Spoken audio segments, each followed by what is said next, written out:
할렐루야. 오늘 골로새서 3절 말씀 성도님 심령과 가정과 일터에 꽉 채워 주시기를 주님께 기도합니다.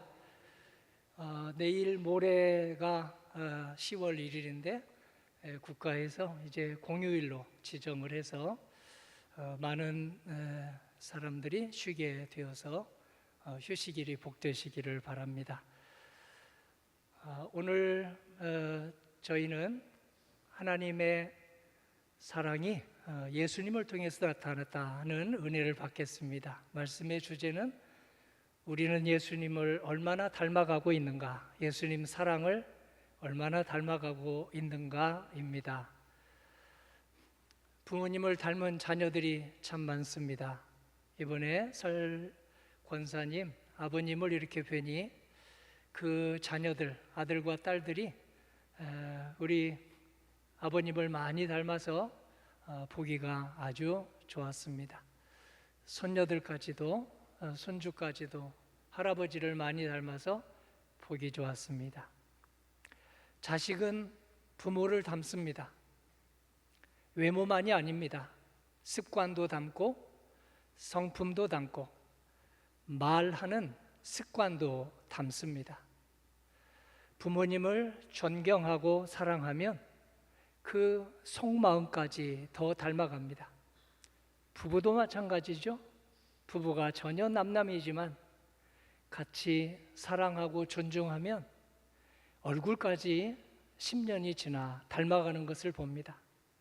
음식도 서로 다르게 먹다가 반반씩 양보해서 신랑이 좋아하는 거 나도 먹어보고 아내가 좋아하는 거 나도 먹어보면서 음식이 반반 이렇게 닮아가는 것을 봅니다. 보혜사 성령님은 배우자 성령님이라는 별칭이 붙어 있습니다. 우리가 예배 잘 드리도록 마음의 문을 활짝 열고 나에게 1대1로 주시는 하나님의 말씀을 잘 깨닫도록 도와주시는 분이어서 보혜사 성령님, 돕는 배필 같은 성령님이라고 합니다. 오늘 예수님은 우리의 좋은 친구가 되셨습니다. 그래서 하나님이신 분이 이 땅에 오셔서 어린이들에게도 친구가 되어주시고 사회적으로 무명의 사람들에게도 벗이 되어주셨습니다. 나이 많은 사람은 물론이고 나이가 한참 차이 나는 사람들에게도 아주 눈높이를 맞추고 친구가 되어주셨습니다. 예수님을 좋아하고 사랑하고 존경하는 사람들은 예수님을 닮아가기 시작했습니다. 오늘 골로새서 말씀을 쓴 사도 바울은 느지막이 예수님을 만났습니다. 그런데 예수님을 속마음에서 만나면서 그분이 얼마나 높으신 분인지 하나님이신지를 깨닫고서 참으로 한편으로 죄송하고 한편으로 너무 감사가 넘쳤습니다. 내가 이분을 몰랐구나. 몰라보고 이분을 믿는 사람들을 핍박하고 장애물이 되었구나. 나는 죄인 중에 괴수구나 하는 고백을 하면서 평생 사랑의 빚을 갚는 심정으로 예수님 닮게 해주세요. 예수님 닮게 해주세요 하고 살았습니다. 골로새서는 그가 복음을 전하다가 원하지 않는 로마 감옥에 갇혀서 오늘 골로새 교회가 시험에 들었다는 이야기를 듣고 이 편지를 쓰게 되었습니다. 크게 보면 두 가지 때문에 시험에 들었습니다. 하나는 율법을 우리에게 주신 목적을 잘 알지 못해서 성도와 성도 간에 갈등이 생겼습니다. 또 하나는 주님께서 저희들에게 주신 이 모든 사람들은 우상으로 숭배하지 말라고 했는데 우상 숭배가 교회 안에도 들어오면서 오늘 그 문제로 시험에 들게 되었습니다. 사도 바울은 율법을 주신 것도 그리고 우리에게 여러 선물을 주신 것도 하나님을 더 잘 사랑하고 그 사랑의 힘으로 이웃을 사랑하게 함이니 사랑으로 갈등을 잘 극복하라고 그렇게 해주셨습니다. 유대인들은 선민 사상이 뛰어난 민족입니다. 지금 우리 전쟁 중에 있지 않습니까? 그것도 선민사상 중에 하나입니다. 선민사상이 잘 되면 나를 불러서 믿음의 선구자, 소망과 사랑의 선구자, 그리고 헌신과 섬김의 선구자가 되라는 뜻이었는데, 나만 하나님의 축복을 받겠다, 나만 하나님의 은혜를 받았다라고 하는 잘못된 자긍심으로 인해서 오늘 그들이 주변 국가 잘못 지내게 되었습니다. 옆 사람과 사이좋게 지내지 못하게 되었습니다. 콩깍지가 씌웠다는 말이 있지요. 사랑에 빠지면 상대방의 단점은 보지 못하고 장점만 본다는 말을 우리는 저 친구 콩깍지 씌웠다, 그렇게 이야기를 합니다. 콩깍지 씌우지 않고 생을 살아가는 사람이 있을까요? 어찌 청춘 남녀뿐이겠습니까? 남자와 남자 친구 사이도, 여성과 여성 친구 사이도, 선배와 후배 사이도 만나면 저 선배님 참 좋다, 닮고 싶다 하다가 이제 세월이 지나면 단점도 보이고 결점도 보이게 됩니다. 콩깍지 씌워서 정신없이 사랑에 빠지는 시간이 얼마나 걸릴까요? 짧은 사람은 6개월, 그리고 평균 좀 긴 사람은 2년 정도 갑니다. 2년이 지나가면 거의 대개가 콩깍지가 벗겨집니다. 그래서 상대방의 이 얼굴에 티도 보이고 결점도 보이고 단점도 보입니다. 그 이후에는 어떻게 해야 될까요? 부부 관계도, 부모 자녀 관계도, 모든 성도들의 관계도 콩깍지가 벗겨지면 그 다음부터는 어떻게 해야 될까요? 결별을 해야 될까요? 오늘 그에 관한 말씀입니다. 사람이라고 하는 글자와 사랑이라고 하는 글자는 쌍둥이 닮은 꼴입니다. 한 글자만 다릅니다. 미음과 이응 글자만 다릅니다. 사람 글자에는 받침이 미음이고 사랑 글자는 받침이 이응입니다. 콩깍지가 벗겨진 다음에 사랑이 계속되려면 서로 바뀌도록 도와주셔야 됩니다. 아니, 내가 먼저 바뀌면 더 좋습니다. 서로 부족한 부분은 채워주고 모난 부분은 다듬어 주도록 하는 게 저 사람이라고 하는 미음자, 사랑이라고 하는 이응자입니다. 미음자는 각이 있습니다. 모난 구석이 있습니다. 이응은 모난 구석이 다듬어졌습니다. 부족한 부분이 채워졌습니다. 둥글둥글합니다. 그래서 부족함을 채워주고 모난 부분을 잘 다듬어 가도록 도와주는 사랑이 예수님 사랑, 부모님의 자식 사랑, 아주 사이가 좋은 남편과 아내의 사랑, 우정이 바나바, 바울 같은 친구 간의 사랑이 아니겠습니까?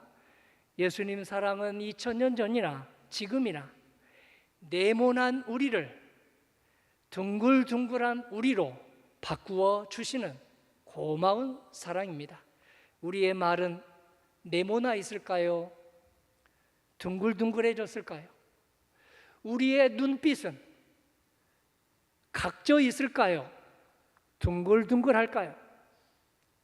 우리의 생각은 아주 각이 많은 네모일까요? 아니면 합력하여 선을 이루라고 하는 주님의 말씀에 아멘하는 둥글둥글한 그런 사람이 되었을까요? 우리는 나이만큼 깎여져 할 곳이 깎여졌을까요? 우리는 나이가 든 만큼 둥글둥글해져야 될 부분이 그만큼 둥글둥글해졌을까요? 아직도 나이가 들었는데도 모난 부분이 너무 많아서 가족을 힘들게 하고 옆 사람을 힘들게 하지는 않을까요? 둥글둥글한 사랑을 예수님의 제자들이 받았습니다. 세상 눈으로 보면 부족함이 많고 내세울 것이 별로 없는 제자들을 예수님은 일부러 뽑으셨습니다.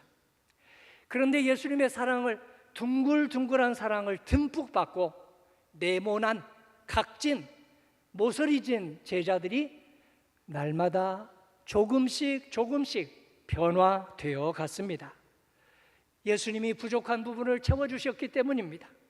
예수님이 모난 부분을 우리 주님의 그 크신 은혜로 조금씩 다듬어 주셨기 때문입니다. 오늘의 본문 골로새서는 예수님의 말씀 복음서와 함께 읽으면 은혜가 더 커지고 이해가 더 쉽게 됩니다. 복음서 누가복음 8장 22절 이하에 예수님께서 제자들과 함께 복음을 전하시러 갈릴리 호수 이쪽에서 계시다가 갈릴리 호수 저쪽으로 건너가시게 되었습니다. 배를 타고 건너가시게 되었습니다. 15명 타면 꽉 차는 통통배를 타고 가시게 되었습니다. 배를 타고 가는데 갑자기 강풍이 불어와서 배에 물이 들어차기 시작했고 이제 배는 곧 침몰 위기에 놓였습니다. 예수님은 그때 얼마나 고단하셨는지, 고단하실 만도 하죠. 무슨 일을 하든지 전심전력을 했습니다. 목수일을 하셔도 전심전력하고, 가정일을 하셔도 전심전력하고, 회당에 다니시는 것도 전심전력을 하셨거든요. 그래서 고단하신 예수님이 주무시고 계셨습니다. 이제 배가 뒤집힐 지경에 놓이자 제자들은 예수님을 절박하게 깨우지 않을 수 없었습니다. 예수님, 우리가 죽게 되었습니다. 일어나신 예수님이 제자들을 향해서 믿음을 가지면 좋을 텐데 하시더니 바람과 풍랑과 바다를 잔잔해져라 하고 그렇게 명하셨습니다. 신기한 일입니다. 예수님 말씀 한마디에 풍랑과 바람이 잔잔해졌습니다. 제자들이 놀라워했습니다. 예수님이 누구시기에 지금까지 본 적 없는 자연적인 현상, 풍랑과 바람마저도 잠잠해지는가 했을 때 예수님이 한 번 더 말씀하십니다. 믿음이 적은 자들아, 믿음이 중요하다. 이 세상에 믿음이 아주 중요하다. 부모 자녀 간에도, 부부 간에도, 그리고 친구 간에도 믿음이 얼마나 중요합니까? 그래서 그 믿음으로 우리는 평생 친구도 같습니다. 풍랑을 잔잔케 하신 기적을 일으킨 예수님, 함께 타고 가신 배는 오늘날 교회가 되었습니다. 교회는 예수님과 함께 이 풍랑이 일고 있는 이 세상의 바다를 건너가는 항해자들, 우리들이 타고 있는 배입니다. 예수님을 깨운 것은 저희들의 기도입니다. 예수님께 저희들이 죽게 되었습니다 한 것은 우리 모두의 기도를 은유합니다. 우리는 여러 가지 위기를 각자 당하고 있습니다. 우리나라도 위기이고 저 이스라엘과 하마스 간의 위기도 지금 중동 전체 전쟁으로 벌어질까 주변국이 지금 중재에 나섰습니다. 러시아와 우크라이나도 마찬가지입니다. 우리가 지금 그 나라 걱정만 할 때가 아닙니다. 북한이 하도 많은 일을 저질러서 우리는 어떻게 대응할지 지금 노심초사하고 있습니다. 교회도 마찬가지입니다. 교회가 저희들이 어떻게 하면 예수님이 타신 배라고 하는 믿음으로 살아갈 것인지, 30대, 40대가 맞벌이하면서 쉬는 날, 이렇게 날씨 좋은 날은 좀 여러 친지도 방문하느라고 예배 출석이 어려울 때가 많습니다.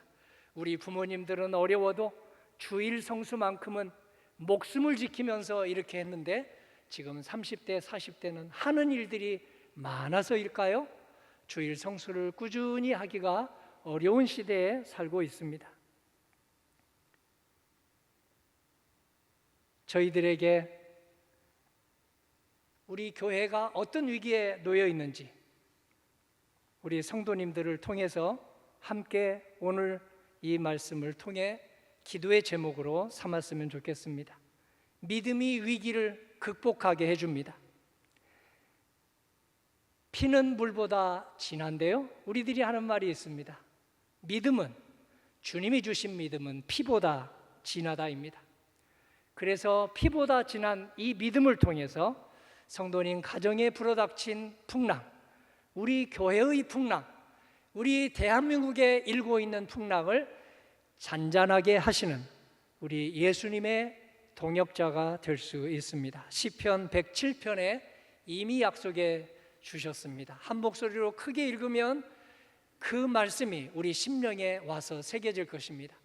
이에 그들이 그들의 고통 때문에 여호와께 부르짖음에 그가 그들의 고통에서 그들을 인도하여 내시고 광풍을 고요하게 하사 물결도 잔잔하게 하시는도다.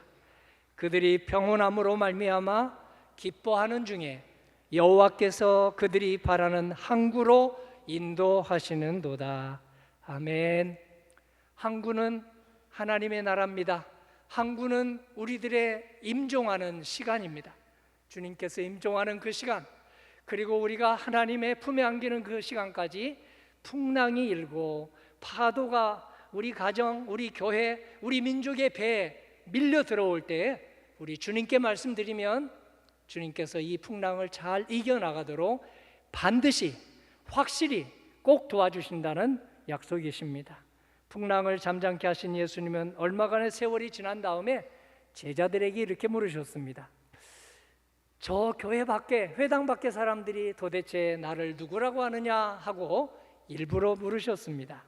제자들은 예수님의 말씀의 깊은 뜻을 다 파악하지는 못하고 절반만 파악한 채 이렇게 대답했습니다. 예, 예수님, 더러는 세례 요한이 다시 나타났다. 그리고 엘리야가 다시 나타났다. 예레미야가 다시 나타난 것 같다. 구약의 그 유명한 예언자 중에 한 명이 다시 나타난 것 같다고 합니다. 라고 대답하자 예수님은 이제 진짜 질문을 하십니다. 그러면 자네들은 나를 누구라고 생각하고 지금 이렇게 따라다니고 있느냐 하고 물으셨습니다.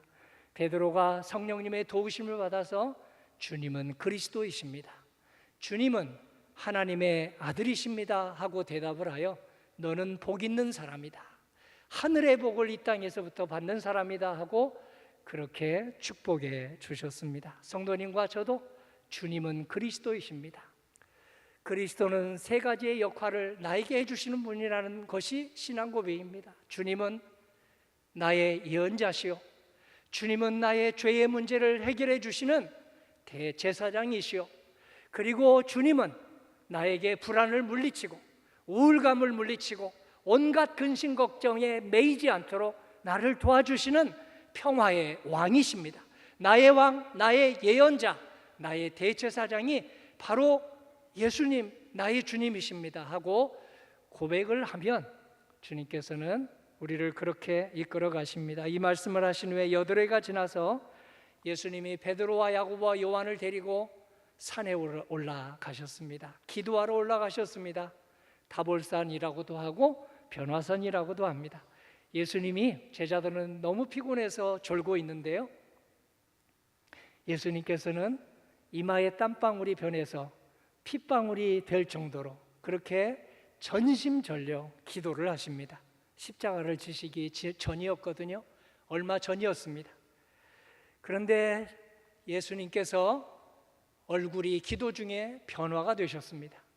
이 세상에서 보지 못하던 아주 밝은 얼굴로, 태양하고도 비교할 수 없을 정도로 밝은 얼굴로 변화되시고 입으신 옷도 아주 하얀 옷으로 변화되었습니다. 그 모습은 하나님의 영광이었고 시내산에서 모세가 십계명을 받을 때 본 하나님의 영광이었습니다. 예수님이 영광 가운데 계셨고 그 옆에는 엘리야하고 그리고 또 모세가 예수님께 이 말씀 저 말씀을 듣고 있었습니다.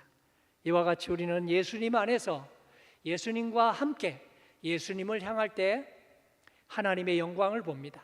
하나님의 영광을 보았다는 말씀, 고린도후서 4장 6절입니다. 어두운 데서 빛이 비치라 하신 말씀하셨던 그 하나님께서 예수 그리스도의 얼굴에 있는 하나님의 영광의 빛을 우리 마음에 비추셨느니라. 아멘. 예수님께서는 아버지 하나님을 뵙게 해주세요라고 하는 제자의 요청에 나를 본 사람은 아버지 하나님을 본 것이다 하고 말씀하셨습니다.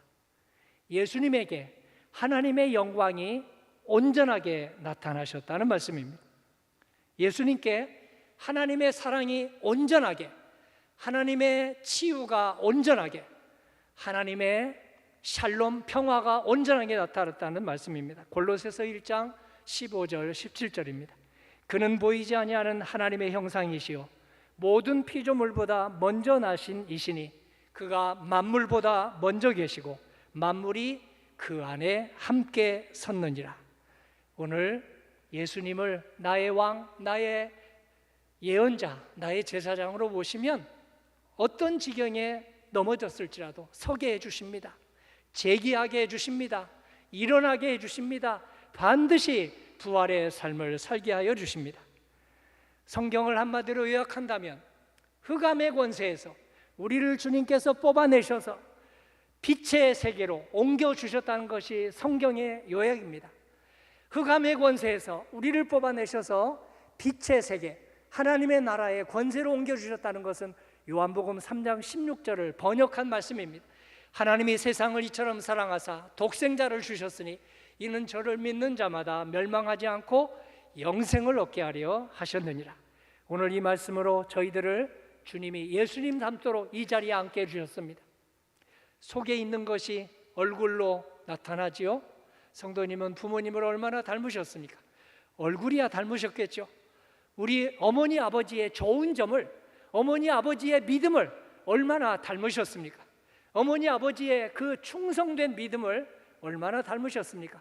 얼굴에 드러납니다.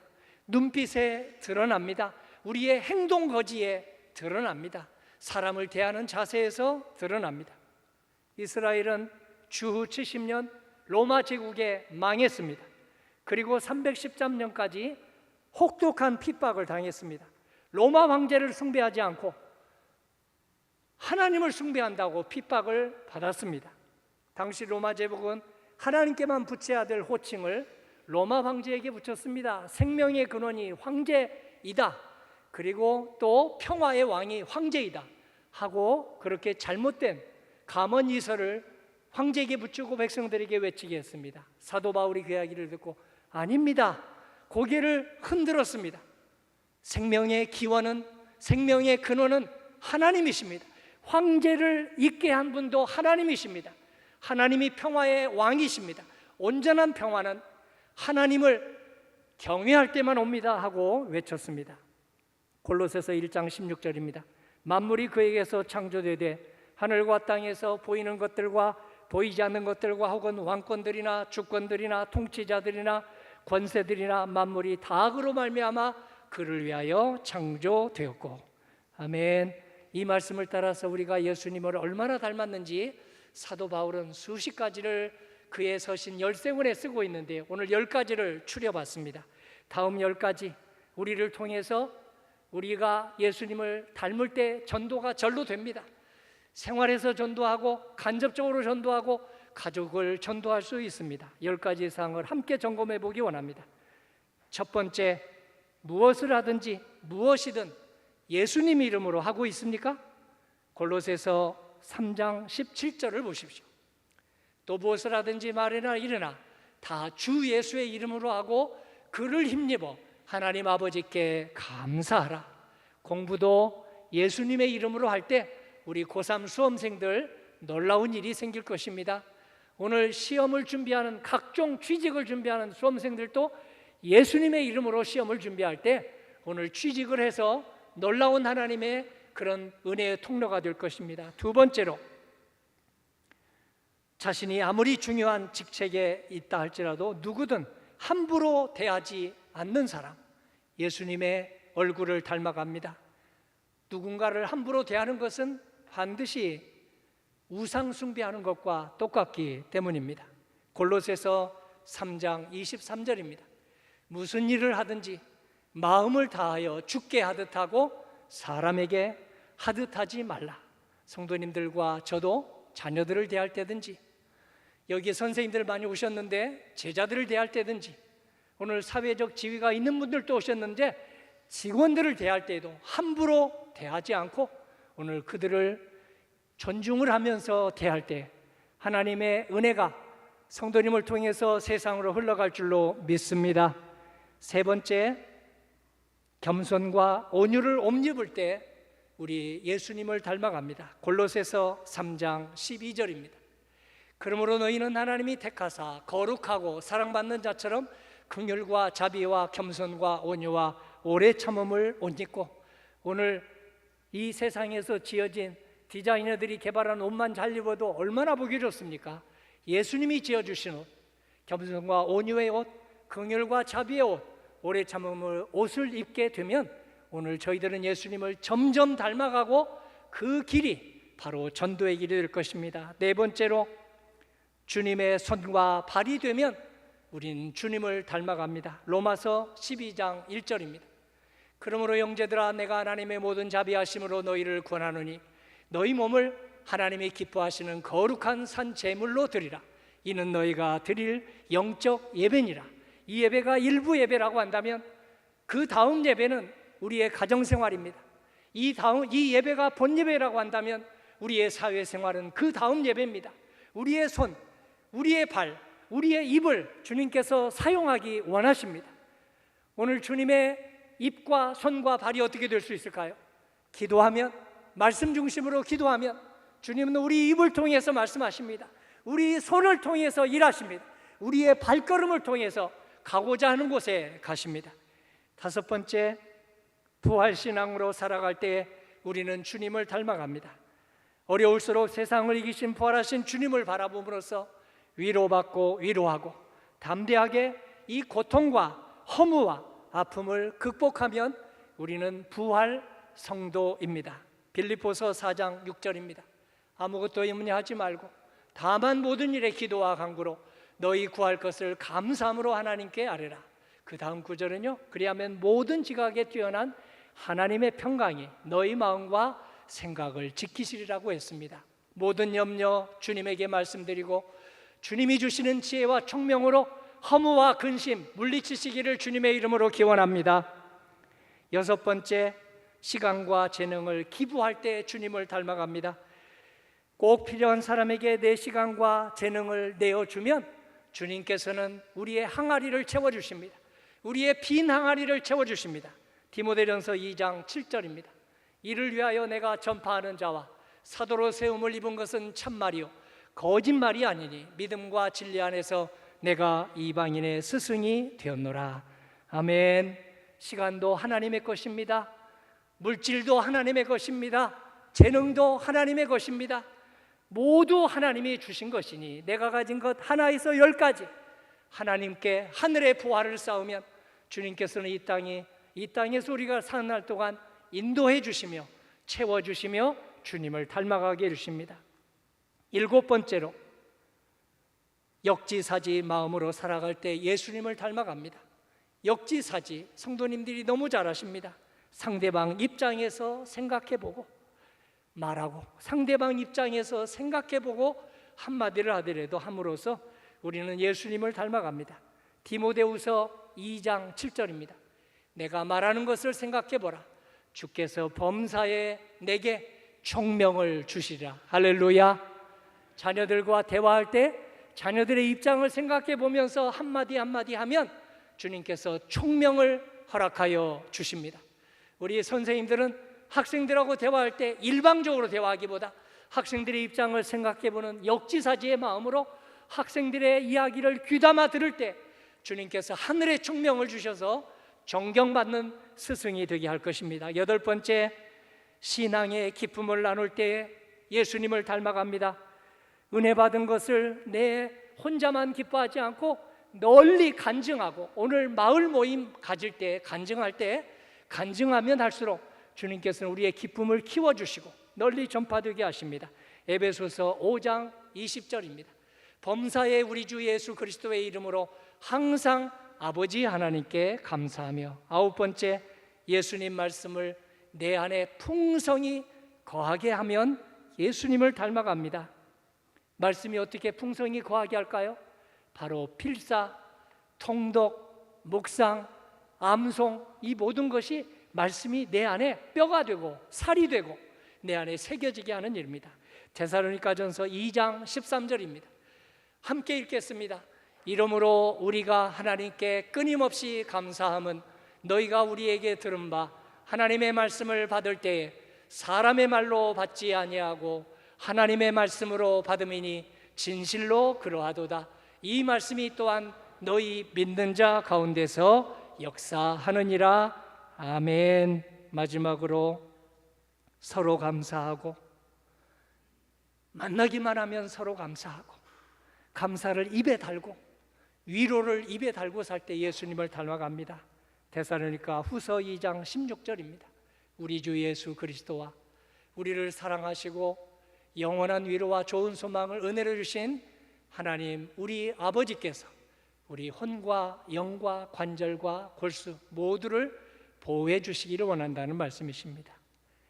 넓고 크신 하나님의 사랑 예수님에게 나타났습니다. 넓고 크신 예수님의 사랑 성도님을 통해서 가족들에게 전달해 주십시오. 성령께서 도와주십니다. 성령님께서 함께해 주십니다. 이 은혜가 충만한 한 주 되시기를 주님의 이름으로 간절히 기원합니다. 아멘. 아버지 하나님, 모든 갈등을 십자가 사랑으로 극복하라는 오늘 골로새서의 말씀을 우리 심령에 새기기 원합니다. 이 말씀이 우리 가정생활에서 퍼져나가게 하여 주시옵소서. 이 말씀이 우리 교회 목장 12마을 모임에서 오늘 서로 간증이 되게 하여 주시옵소서. 일터와 직장에서 이 말씀이 누룩이 되고 미랄이 되게 하여 주시옵소서. 예수님 이름으로 기도합니다. 아멘.